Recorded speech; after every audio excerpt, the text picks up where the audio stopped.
Hello दोस्तों, स्वागत है आपका अपनी कोचिंग परम क्लासेस पर। आज हम बीजगणित का भाग 3 देखेंगे। ठीक ना। बीजगणित के भाग 3 में हमारा है बहुपद। क्वेश्चन केवल इतना आता है, वो 4 समीकरण दे देगा आपको और पूछेगा निम्नलिखित में से कौन सा बहुपद है और कौन सा बहुपद नहीं है। ठीक ना। तो इसको देखते हैं। देखिए, बहुपद किसे कहते हैं कि किसी चर के विभिन्न घातों के रूप प्राप्त समीकरण को बहुपद कहते हैं। अब एक शब्द आया है यहाँ पर अपना चर। चर क्या होता है? एक होता है अपना चर और एक होता है अचर। चर वो मान होते हैं या चर एक ऐसे मान होते हैं जिनके मान बदलते रहते हैं, जैसे एक्स है, वाई है, तो ये होते हैं आपके चर। और अचर क्या होता है? जिनके मान बदलते नहीं हैं, इनके मान कैसे रहते हैं? फिक्स रहते हैं। जैसे यदि मैं कहूँ 5 या 6, तो इनके मान फिक्स हैं, 5 का मान 5 ही रहेगा। ठीक है। जबकि चर वो रहते हैं जिनके मान कैसे बदलते रहते हैं। तो चर की जो घात के रूप में आपका जो समीकरण प्राप्त होगा उसे बोलते हैं बहुपद। जैसे यदि मैं लिख दूं 3x plus 2x square plus 4x cube, ठीक है, तो ये एक क्या है? बहुपद है।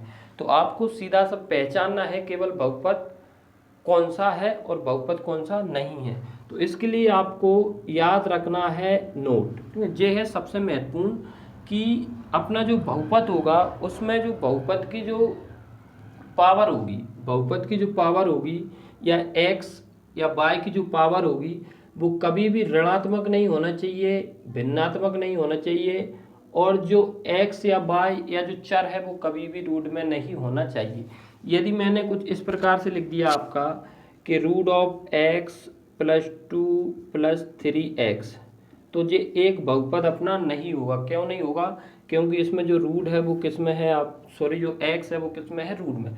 तो पहली चीज़ तो जो एक्स या जो भी चर दिया हो वो कभी भी किस में नहीं होना चाहिए? रूट में। दूसरी चीज़, चर की जो घातें हैं, चर की जो घात है, चर की जो घात है वो कभी भी ऋणात्मक और भिन्नात्मक नहीं होना चाहिए आपकी। जैसे यदि मैं ऐसा लिख दूं कि 2x की पावर 1/2 प्लस 3x प्लस 2, तो ये भी अपना एक बहुपद नहीं है। क्यों नहीं है? क्योंकि इसमें जो चर की घात है, चर की जो घात है वो कैसी आ गई आपकी? भिन्नात्मक आ गई, अंश बटे हर के रूप में आ गई। या फिर मैं इस प्रकार से लिख दूं 2x की पावर -4 प्लस 3, तो ये भी एक बहुपद नहीं कहलाएगा। क्यों नहीं कहलाएगा? क्योंकि इसमें जो घात है वो कैसी है? माइनस की है। या फिर ऐसे लिख दूँ 1/x प्लस 2, तो ये भी आपका बहुपद नहीं है, क्योंकि जब आप इसको ऊपर से करोगे तो इसकी पावर क्या हो जाएगी आपकी? -1। तो बहुपद में केवल 3 चीज़ें ही आपको याद रखना है। पहली चीज़ है कि जो चर है वो कभी भी आपका रूट में नहीं होना चाहिए। दूसरा, चर की घात कभी भी ऋणात्मक नहीं होना चाहिए। और चर की जो घात है वो कभी भी भिन्नात्मक नहीं होना चाहिए। तो ना, हालांकि अपन लास्ट में कुछ क्वेश्चन भी देखेंगे इनके किस प्रकार के क्वेश्चन आते हैं। तो ये तो था अपना बहुपद। अब इसी में अपना एक टॉपिक और है कि बहुपद की घात कैसे निकालते हैं। तो बहुपद की घात का सीधा सा ये है, बहुपद की घात कैसे निकालते हैं, इसमें आपको सीधी सी चर की घात देखना है, चर की अधिकतम घात। बहुपद की घात क्या कहलाएगी? जो चर है, चर की जो अधिकतम घात है, चर की अधिकतम घात, चर की जो अधिकतम घात है वो ही बहुपद की घात आपकी कहलाती है। जैसे यदि ये उदाहरण है, इसमें मैंने पूछ लिया कि निम्नलिखित बहुपद में बहुपद की घात ज्ञात कीजिए, तो इसमें सबसे अधिक घात कौन सी है? सबसे बड़ी घात कौन सी है? 3। तो बहुपद की घात भी कितनी हो जाएगी? इसमें 3 हो जाएगी। ठीक है। चर की जो अधिकतम घात रहती है उसी को बोलते हैं बहुपद की घात। यदि x की अधिकतम घात 3 है तो बहुपद की घात 3 हो जाएगी, 4 है तो बहुपद की घात 4 हो जाएगी। इसके घात के आधार पर इनके दो प्रकार और हैं, एक है अपना रैखिक बहुपद और एक है द्विघाती बहुपद। रैखिक बहुपद किसको बोलेंगे? एक ऐसा बहुपद जिसमें बहुपद की जो घात है, बहुपद की जो घात है वो कितनी हो? 1। बहुपद की घात यदि 1 है तो वो रैखिक बहुपद कहलाएगा। और बहुपद की घात यदि 2 है, बहुपद की घात यदि 2 है तो वो द्विघाती बहुपद कहलाएगा। जैसे रैखिक बहुपद का एक आध उदाहरण दूं मैं, जैसे 4x है, 4x प्लस 2 है, तो ये अपना कौन सा रैखिक बहुपद हो जाएगा, क्योंकि इसमें जो x है उसकी अधिकतम घात कितनी है, 1। या फिर ऐसे लिख दूं 4x प्लस 4x ये अकेला रहने दूं, या फिर ऐसे लिख दूं 3x, तो ये भी कौन सा है, अपना रैखिक बहुपद है। द्विघाती बहुपद क्या कहलाएगा, जैसे अपना x square plus x plus 3 है, ठीक है ना, बहुपद की अधिकतम घात 2 है, तो ये द्विघाती बहुपद कहलाएगा। तो ये छोटा सा टॉपिक था अपना बहुपद का। सीधा सा आपको केवल बहुपद पहचानना है, और बहुपद पहचानने के लिए आपको जो चर है, चर कभी भी आपका रूट में नहीं होना चाहिए, और इसकी जो घात है वो ऋणात्मक और भिन्नात्मक नहीं होना चाहिए। आइए इनके कुछ क्वेश्चन देखते हैं।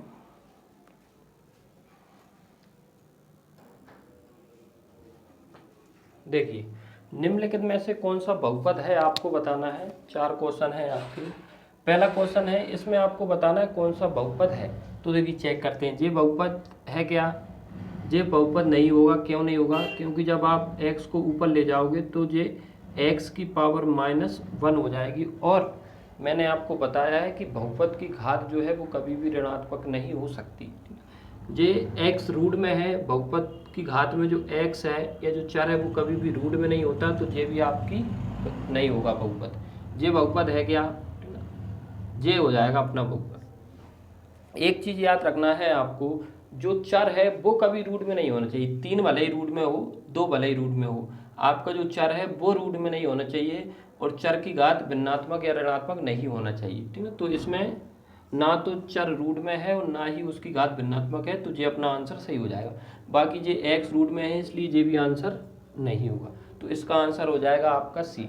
दूसरे का ये होगा क्या बहुपद, ये नहीं होगा क्योंकि ये रूट में है। ये भी नहीं होगा, ये भी रूट में है आपका। इसको जब ऊपर ले जाओगे तो ये एक्स की पावर -1 हो जाएगी, इसलिए ये भी नहीं होगा। इसका आंसर कितना हो जाएगा आपका 2x। तीसरा क्वेश्चन, ये होगा क्या, ये नहीं होगा क्योंकि इसको जब ऊपर ले जाएंगे तो एक्स की घात जो है वो किस में हो जाएगी, आपकी माइनस में हो जाएगी। ये भी नहीं होगा क्योंकि इसको जब ऊपर ले जाओगे तो भी ये भी माइनस में हो जाएगी। ये आपका रूट में है तो ये होगा नहीं, तो ये हो जाएगा आपका बहुपद ना। माइनस जो 5 है वो भी एक बहुपद है आपका, क्योंकि इसको मैं इस प्रकार से लिख सकता हूँ -5 x की पावर 0, क्योंकि x की पावर 0 का मान होता है आपका क्या, 1। तो ये एक बहुपद है आपका, ठीक है ना। अब देखिए इसमें निम्नलिखित में से बहुपद की घात बताइए। तो बहुपद की घात क्या होती है, जो चर या जो चर रहता है उसकी जो अधिकतम घात होती है उसी को बहुपद की घात बोलते हैं। इसमें सबसे बड़ी घात क्या है आपकी 4, तो इसकी जो बहुपद की घात है वो 4 हो जाएगी। इसको मैं लिख सकता हूँ x की पावर 0, ठीक है ना, क्योंकि x की पावर 0 का मान होता है 1, तो इसमें जो बहुपद की घात है वो कितनी हो जाएगी आपकी 0। एक चीज़ आपको याद रखना है कि शून्य बहुपद की घात आप कभी भी ज्ञात नहीं कर सकते। इसका आंसर आएगा आपका इन्फिनिटी, या फिर ज्ञात नहीं कर सकते, ज्ञात नहीं कर सकते, ठीक ना। शून्य बहुपद की घात आप कभी भी नहीं निकाल सकते। उसका कारण ये है कि यदि मैं जैसे लिखूं, ये शून्य बहुपद है आपको, इसको मैं x की पावर 1 लिख दूं तो भी x का इसमें गुणा होगा तो 0 हो जाएगा, या फिर मैं x की पावर 2 भी लिख सकता हूँ, 0 इंटू एक्स की पावर 3 भी लिख सकता हूँ। तो 0 का इंटू किसी में भी होता है वो 0 ही हो जाता है, इसलिए आप इसकी घात बता नहीं सकते। 3 भी हो सकता है, 2 भी हो सकता है, 1 भी हो, या फिर अनंत तक घात इसकी जा सकती है। तो याद रखना थोड़ा सा, जो शून्य बहुपद है उसकी घात आप नहीं निकाल सकते, या उसकी घात होती है अनंत। तो ये एक छोटा सा टॉपिक था अपना बहुपद का। अब बीजगणित का थोड़ा सा आगे और देखते हैं अपन इसमें। देखिए अगला टॉपिक है अपना शेषफल प्रमेय। शेषफल प्रमेय होती क्या है पहले ये समझिए आप। यदि मेरे पास कोई समीकरण है f(x), मेरे पास कोई समीकरण है f(x), मान लो x² + 2x + 3 है। कोई समीकरण f(x), x² + 2x + 3 है। यदि मैं इसमें x - a से भाग दूं, यदि मैं इसमें f(x - a) से भाग दूं, तो मेरा जो शेषफल होगा, मेरा जो शेषफल होगा वो fa हो जाएगा। मेरा जो शेषफल होगा वो fa हो जाएगा। x की जगह पे 1 रख के यहाँ पे जो मान निकलेगा वही मेरा क्या हो जाएगा, शेषफल। ये है अपनी शेषफल प्रमेय। इसका उपयोग हम क्वेश्चनों में कैसे करते हैं, ठीक ना, इस टाइप के क्वेश्चन आपके आते हैं, MP प्लस में भी आया था इस टाइप का एक क्वेश्चन। तो आपको सीधा सा करना क्या है वो देखिए, शेषफल प्रमेय को भूल जाओ आप, तो डायरेक्ट करना कैसे है, जिसका अपन भाग देते हैं, जैसे x प्लस 1 का यदि आपको भाग देना है तो जिसका भाग देते हैं उसको मानते हैं 0 के बराबर, और x का यदि मान निकालूं तो x का मान हो जाएगा कितना, -1, और जो x का मान जो -1 है उसी को रखते हैं दिए गए समीकरण में, और इससे जो मान प्राप्त होता है वही आपका क्या होगा, शेषफल या फिर रिमाइंडर होगा। तो x बराबर -1 जब यहाँ पे रखेंगे तो ये हो जाएगा -1 की घात 3 -6 इंटू -1 प्लस 7।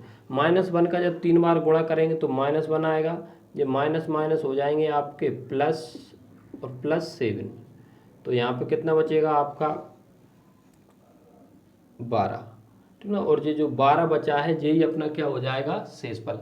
यदि यहाँ पर 0 बचता, यदि यहाँ पर 0 बचता तो अपन बोल सकते थे कि इसमें जो x प्लस 1 है उसका पूरा पूरा भाग चला जाएगा, ठीक है ना।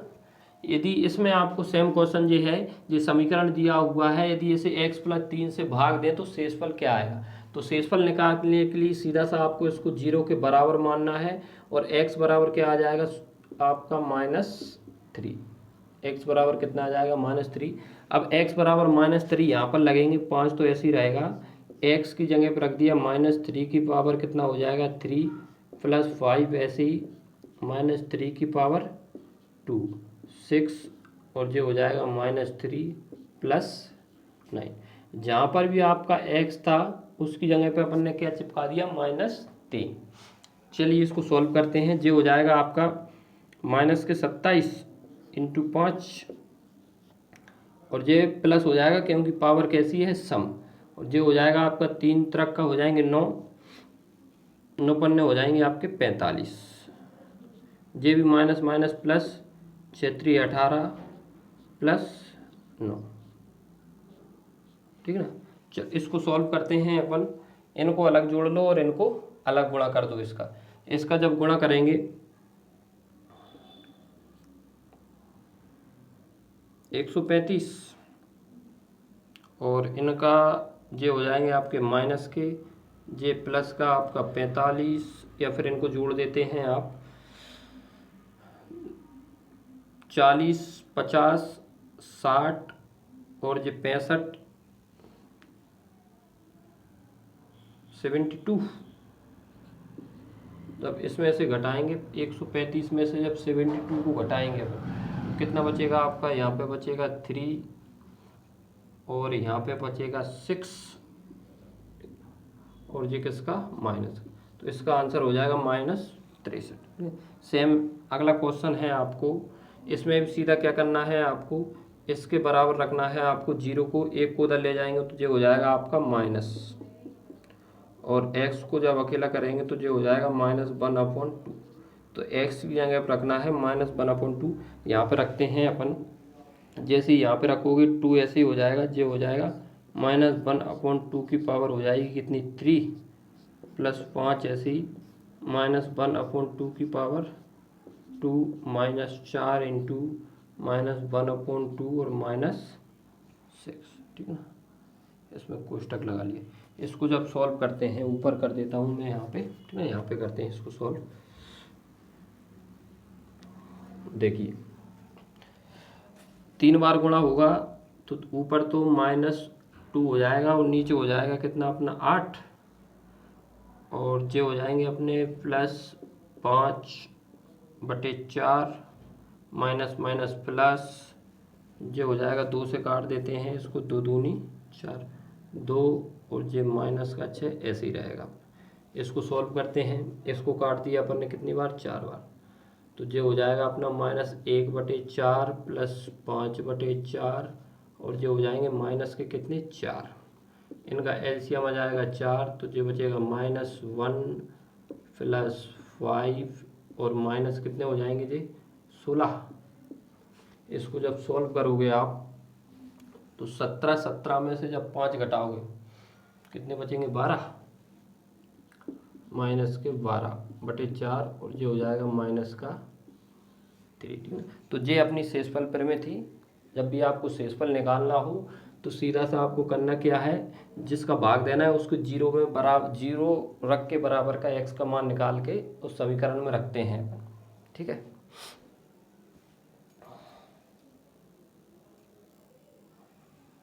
देखिए 2 क्वेश्चन और हैं अपने लास्ट। क्वेश्चन ये है कि एक अपने पास एक समीकरण दिया हुआ है और उसने बोला है कि x+2 से पूर्णतः विभक्त है। तो इसमें यदि यह समीकरण x+2 से यदि पूर्णतः विभक्त है तो इसका जो शेषफल है या फिर जो रिमाइंडर है वो क्या होना चाहिए आपका 0, ठीक ना। तो इसमें भी अपन अपनी शेषफल प्रमेय ही लगाएंगे, इसका शेषफल निकालेंगे और शेषफल क्या होना चाहिए आपका 0। तो यदि इससे पूर्णतः विभक्त है तो x+2 बराबर क्या होगा आपका 0 और x बराबर कितना होगा आपका -2। अब x बराबर -2 जब इस समीकरण में रखेंगे तब आपका 0 आना चाहिए। 0 क्यों आएगा? क्योंकि ये पूर्णतः विभक्त है। यदि किसी संख्या में पूर्णतः भाग जा रहा है तो इसका मतलब ये है कि इसका जो शेषफल है वो कितना है आपका 0। तो सीधा सा इसको इसके 0 के बराबर रखेंगे, x की जगह पर रखेंगे -2, तो ये हो जाएगा -2⁵ प्लस 6, ऐसे ही -2⁵ प्लस 4 -2 प्लस k, और इस जो पूरा है इस पूरे का मान 0 के ही बराबर होगा। क्यों होगा? क्योंकि इस संख्या का पूर्णतः भाग जा रहा है, तो रिमाइंडर क्या होगा आपका 0। इसको सॉल्व करते हैं। 2 का जब 3 बार गुणा करेंगे तो 8 आएगा। चूँकि पावर विषम है इसलिए आंसर किस में आएगा आपका माइनस में। ये हो जाएगा 2 दूनी 4 और पावर सम में है तो प्लस में ही आएगा आपका 6, ऐसे ही जो हो जाएगा 2 दूनी 4, जो हो जाएगा 4 दूनी 8 प्लस k बराबर 0। तो जो हो जाएगा सीधा सा -8 24 -8 प्लस k बराबर 0। तो ये माइनस माइनस के जोड़ लो और 24 में से इसको घटाएंगे तो कितना बचेगा आपका, इधर लिख देता हूँ मैं यहाँ पे, जो हो जाएंगे आपके 24 - 16 प्लस के बराबर 0। इसको इसमें से घटा दो, ये बच जाएगा आपका 8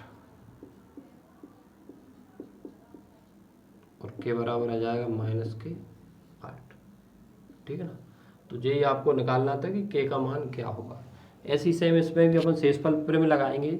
उसने बोला है कि जो समीकरण है उसमें x+1 का यदि आप भाग दो तो भाग पूरा पूरा चला जाएगा। यदि भाग पूरा जा रहा है, पूरी तरह से विभाज्य है, तो इसका मतलब ये है कि इसका जो शेषफल है, इसका जो शेषफल होगा वो कितना होगा आपका 0। यदि भाग पूरा जा रहा है तो शेषफल क्या आएगा आपका 0। तो सीधा सा शेषफल 0 करना है आपको। x+1 बराबर आएगा आपका 0, तो x बराबर हो जाएगा -1। इसको इसमें जब रखेंगे अपन तो -1 की पावर 100 प्लस -1 की पावर 99 प्लस k बराबर क्या आएगा 0। पावर सम है तो पॉजिटिव आता है आंसर, पावर विषम है तो नेगेटिव आता है। ये दोनों कट जाएंगे, के बराबर कितना आ जाएगा आपका 0। तो इसमें के बराबर आपका आ गया था 2 -2 और इसमें के बराबर है 0। तो ये थी अपनी शेषफल प्रमेय। तो ये अपना बीजगणित का भाग 3 था। आपको यदि वीडियो अच्छी लगी हो तो इसको लाइक करना है और चैनल को सब्सक्राइब करना है। अब अगला टॉपिक डालेंगे अपन कल की वीडियो में, कुछ नया करेंगे। धन्यवाद।